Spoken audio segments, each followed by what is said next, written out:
to Out of England. I have with me businessmen, entrepreneurs, experts like chartered accountants and professionals from different areas. And the reason we have a good mix is because we are discussing what are the advantages that Britain has when it comes to doing business, which India doesn't, and the vice versa. What are the advantages that India has, which Britain doesn't? And you would be the person to start with because you are into renewable energy and India has a lot of sunlight, which Britain doesn't.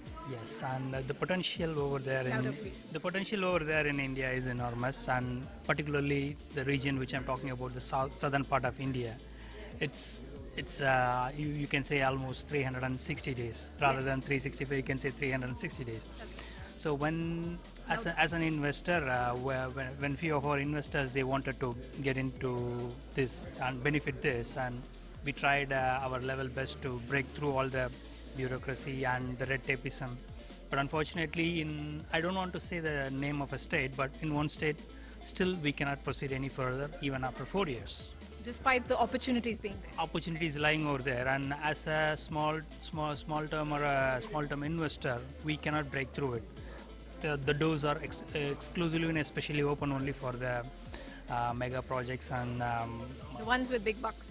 Big bucks, of course, yes. And so obviously collective investors like us, they are not just preferring South India and especially India, but even when they go, they are not looking into South India. So you have answered both ways. You're saying in this sector, particularly of renewable energy, the natural resources are better in India, which is not perhaps there in Britain, but the bureaucracy, the kind of liaison, that the challenges that the governments across states pose, across political parties, let's be clear, pose, are very, very different to deal with, perhaps easier in Britain to do business. What are the advantages in either places? Advantages: Britain has everything is structured, everything is systematic. You know what you're going to ask and you know what's going to be delivered. Everything is transparent.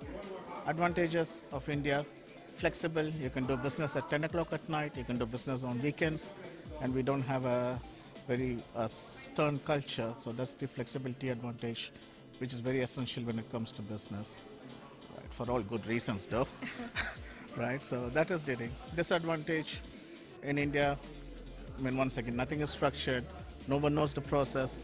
Every official has his own rules, every way of interpretation. Nothing is, not even a checklist is available even in a bank. Sure. So that's the point. Lack of clarity. Clarity in everything. India's hope of becoming smart could be achieved in trying to emulate the system of the UK government, which is of...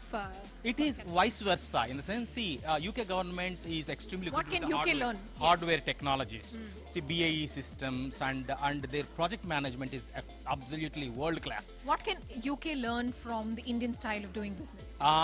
What could UK... Actually, UK could learn more from our ethics. Business, I mean, I'm not saying that they're not ethical.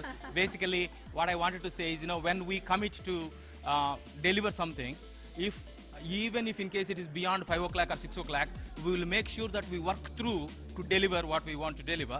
Whereas here, okay, from 10 o'clock to 5 o'clock they work, and after that, okay, so we can do it tomorrow. But then that... Time for a drink. But that's what Indian professionals are known, right, here, because we are very hardworking, whatever it takes, and we could stretch our day, and the day is never 9 to 5. Yes, for an Indian professional, it's never 9 to 5. What is the solution that Britain has to offer to India? I think in Britain, we have more legal regulations. So if I'm in a pharmaceutical industry, where very important. The regulation is very, very important, and we really treat the compliance at the most. I guess we have it, but they're never followed or respected. So that's what I think in India. That should change. So that should really change, yeah. Very important lesson to be learned from the style of doing business in Britain. Yes, you are a chartered accountant. Yes. Yeah, my name is Shankar Devashetty. I'm running accountancy practice, chartered accountancy practice in London and India as well, in Hyderabad. Okay. So we're running accountancy practice in both countries. So we are helping companies to establish UK companies establish in India, Indian companies establish in UK. So the many advantages running a business in UK is there's a lot of help available in terms of finance, in terms of exporting, importing, and all this stuff. There's a lot of help in terms of regulation. Regulation is so easy in UK. Yes. When it comes to India, there's a lot of business available in terms of it's a growing market. So there is a lot of opportunities available there to establish in India.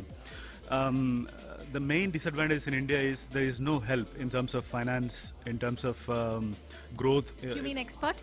Expertise is not there. It's lacking. Okay. So that is a main disadvantage in India. Okay. But And the advantage that India has, which Britain could take a lesson from? Has there been a time, I'm just curious, because they're CEOs, they're founders of company, they have offices in India, they've done business in India, they do business here. I'm just wondering whether there was a time when you were in India on a regular working day and you thought, I wish this was there in Britain.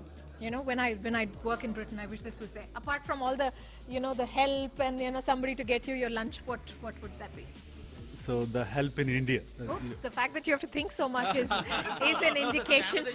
Standardization is too, yeah. Standardization, okay. Yes, lady. I would say it's the dedication and the sincerity and the morals and values and religious elements that we have to do our best, at whatever we do. And I think that's where, and they're very humble in how they deliver their... and when they say they deliver, they deliver. Yeah, they do. They're very efficient, and they don't only say it, but they actually do it, and then they say we've done it. Right. Thanks very much indeed. It's very difficult to say which is better because there are the advantages, the disadvantages. When it comes to system regulations, perhaps India lacks, but then like many have put a sentiment across, what you get from Indian employees and professionals in terms of ethics, deliverance, the commitment, and just the sheer hard work is perhaps something which here is very difficult to find. When it comes to investments in India, there are a lot of question marks in the minds of several people living here, especially because of the distance and one cannot really keep traveling. So it would be fantastic if more chief ministers across states in India continue the habit of paperless transactions, making it all online. But then the big complaint that I've been hearing from people is that a beeline by politicians is made to London. Big announcements are made, including by Mr. Narendra Modi, the Prime Minister of the country, but then the follow-up is very little. So with me are people who will hopefully not complain, because we've been hearing complaints over the years. But what are the solutions that you would like to suggest? I'll start with you. Yeah, the solution is, I think that, the politicians as well as the bureaucrats who are coming here to promote the investment opportunities in India should follow it up very effectively by setting up of some kind of a representative office in London, because London is the international financial center.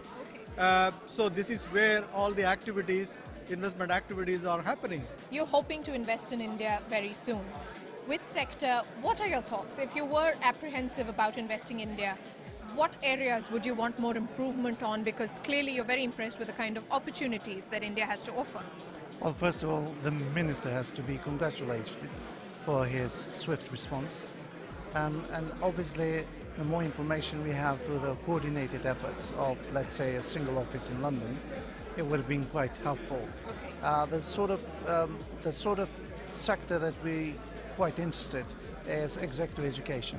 That's one thing that obviously trying to capitalize on the human capital that the region has could add a lot of value for them as well as us, as well as investors. Lovely. For those who want to invest in India, and if you want to invest in India, what is the change you want to see as an NRI? Okay, so they definitely need the savvy to interact with financial services, investment banks and funds, which I think the bureaucrats lack. So there is a lot of interest shown by the funds, but when it comes to executing and liaising and on the ground implementation, they grope for next steps. So and when it comes to bureaucracy, it takes a long time, which is something beyond the habit of very efficient markets like London. Have you invested before in India, sir, and which sector? No, we have not invested, but we are looking at investment opportunities, especially in the power generation and power transmission sector. And India has not had a great track record when it comes to power in the last few years, but hopefully the things are getting better. Yeah, of course, we see a lot of, improvements in the power sector. I think the power ministry at the center is doing a wonderful job, and they are coming out with innovative solutions to set right, the utility companies, the state level utilities, which is a good thing. Thank you very much for joining us. Hopefully these solutions reach the persons who matter and who take the calls there, and to the persons where the buck stops. Thanks very much for joining us. Write your feedback to ooe@ndtv.com.